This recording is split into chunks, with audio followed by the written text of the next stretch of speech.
Tay, Oh, tay, payuhan mo nga yung mga manginginom. kayong mga manginginom ilagay nyo sa lugar yung ginagawa nyo. Kasi wala kayong mga kinabukasan. Lalo ka na, putang. O hindi ka wala kayong kinabukasan. Tay, ano ba yung nakukuha sa pag-iinom? Wala. Kaya pagkatapos ng inom, tulog. Kinabukasan, wala na naman, mahina. Walang kinabukasan. Kaya kayo manginginom, dapat Tigilan na. ayoko yan.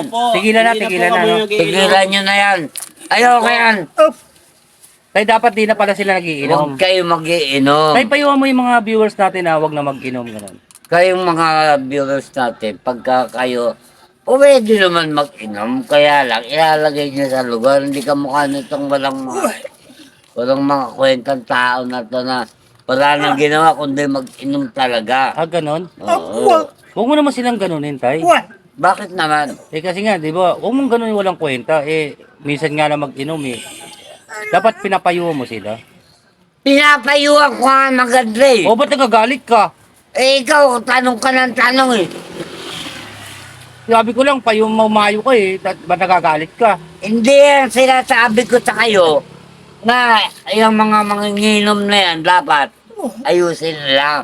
Di ba? Yung sinasabi ko sa'yo, pag lasing ka ganyan ka na naman Anong lasing? Sabi ko, payuhan mo. Ba't ganyan? Para kang ikaw pa yung lasing Pinapayuhan ko nga sila. Pinapayuhan ko nga. Wag kang makialam. Bago ka. Ay, mais ka. Tay, Mais ka. Ambaw sino ba kainuman mo? Eto si Ambaw, to. Ikaw, ang ano ka, warapak, tamparoro, utang. Kuno utang, gago. Tay, sabi ko, mamayo ka, hindi yung Alam mo, sa mga bagay na ganyan, Pagkataong bulag ang mata, lahat ng bagay napapansin niya. Asa yung payo doon? Bawat Payuhan mo, hindi yung ganyan. kayo Ambaw. Paano papayuhan to? Mahirap magsalita daw, lepepe yan. Paano papayuhan yan? pinabulag pa. Ayan ano mo?